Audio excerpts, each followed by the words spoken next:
So we are going to spend some time talking about acceleration, how I look at acceleration, and some of the cues that people use to get people into a good acceleration pattern. One of those cues, or drills rather, is the toe drag drill.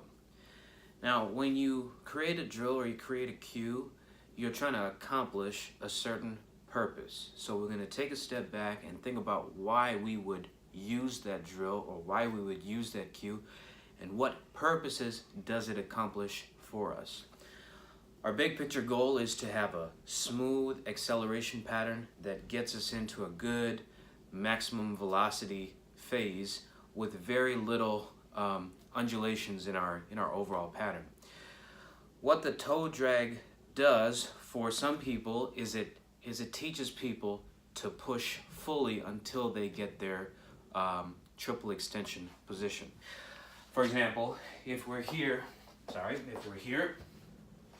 and we come into our set position and we think about dragging this back toe, we have to push until that triple extension position is achieved. That's the only way the toe itself can drag. Now, if we did not extend the ankle, it would be a ball of the foot drag drill, and that's not what we're going for, and that doesn't even feel right when you come out of the blocks. So even in a three-point stance, when you come up, if you think about dragging this toe, you cannot physically do that until you achieve triple extension. Now, the other side of this coin, for people that think both in the micro and the macro, is that literally dragging your foot across the ground is going to create resistance. And because we are naturally resisting gravity and also inertia, we're already resisting a few forces as it is. And these are principles of physics. So why would we want to add additional resistance within this acceleration equation? Well, I'll give a slight answer to that.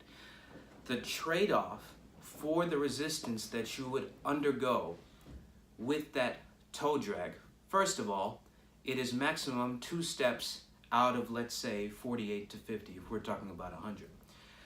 So for 2 steps, you think your average ground contact time is maybe less than a tenth of a second.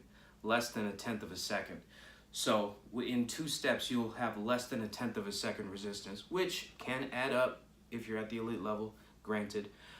But the strength that you could develop in the weight room through over distances could more than make up for that constant resistance that you would undergo in those first 2 steps. That's one school of thought. Secondly,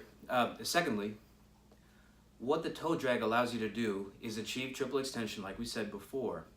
And what triple extension allows you to do is get into the body's stretch reflex from the hip.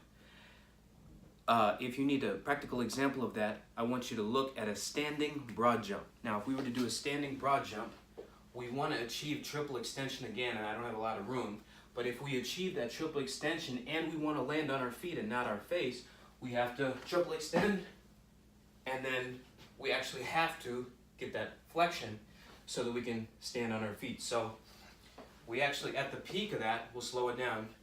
We get that triple extension, and then we actually have to flex and land. We actually almost have to get triple flexion as well.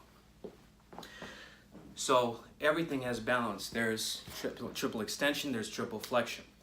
So that flexion has to happen in order for us to land on our feet. Now think about what running is. It is an extension and a flexion to come back down and land in a solid figure 4 position, because now our axis is back on balance and we can take it to the next step. You cannot have flexion without extension. You can manufacture it, but those hip flexors are going to fatigue over time. Your back is going to get tight. All types of things happen. The body can compensate, but it can't be fooled. So there's that element to it. There was one point that was made. When you toe drag, you can push too far, and that's very true. So what people will do is exaggerate the toe drive. They'll be here, they'll come up, and then they'll just drag forever. Now that looks cute on a one-step Instagram post, but for the practicality of an acceleration pattern, that's very impractical. So what we want is enough extension to complete our limbs, as John Smith said a long time ago. We want to complete our limbs, but the moment that that completion happens, we need to actively recover and get ready for another stride, which is the beginning of our cycle pattern. So while it does look like piston action in the beginning of the acceleration pattern, what it really is a miniature version of the cycle that is not seen because you're overcoming inertia in the beginning. Once you get to maximum velocity, it's very easy to see the cyclical pattern of it. But because you're starting in such a compressed position, you're here, and then you have to create almost a small cycle to get going. And this is where the idea of low heel recovery comes into play. But the problem that it seems to be evident in track coaching is we think about how we would run a fly 30 or a fly 60, how we would accelerate it into that cycle pattern. And we think that that's different somehow than the piston action that we start with out of the blocks. And this is where I view things differently than most people. And I realize this is getting long, so thank you for your patience. What I'd like to try to express to coaches and athletes is one is just a partial version of the other. Low heel recovery is a symptom of the position that you're in. So if you start in this 45-degree position, if you raised your knee to 90 degrees, this would be your 90 degrees. But if we were in a vertical position, let's say in a perfect world, our top speed maximum velocity position, this would be our 90-degree position. So in which position is my heel recovering higher? Obviously this one. So the more I get into more of an acceleration position, even at that same position, guess what? In the relative space of the world, that heel is lower. So this is lower heel recovery. Low heel recovery is relative to your position. So this is a higher heel, that's a lower heel. But guess what? We start our acceleration pattern at basically 45 degrees. And as we go through our drive phase, our acceleration, that angle comes up, and it's not like we flex our hip higher. We're coming to that same spot, but the heel recovers higher because it simply has more room to do so. So, low heel recovery, again, is a relative concept. So, the benefits for the toe drag drill are basically you have to choose your individual priorities. What's important to you? Are your kids pushing too much? Are your athletes pushing too much? Then what it'll do is it'll teach them extension.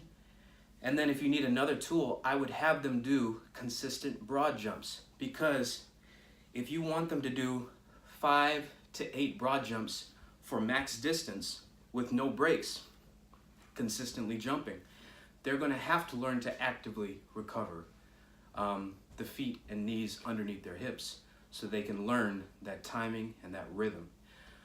Because the toe drag drill will almost put them in a false sense of pushing and recovering, and they can mitigate a lot of it with their upper body. So we want to give them an alternate tool to continue to confirm the concept.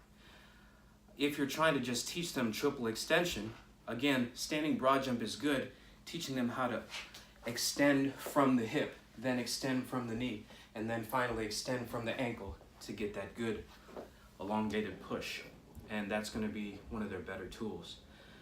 But think about those things. If you have any questions or criticisms or complaints, I'm happy to hear about them in the comments, and then we can have a discussion about it. And hopefully we can all get to a place where we're comfortable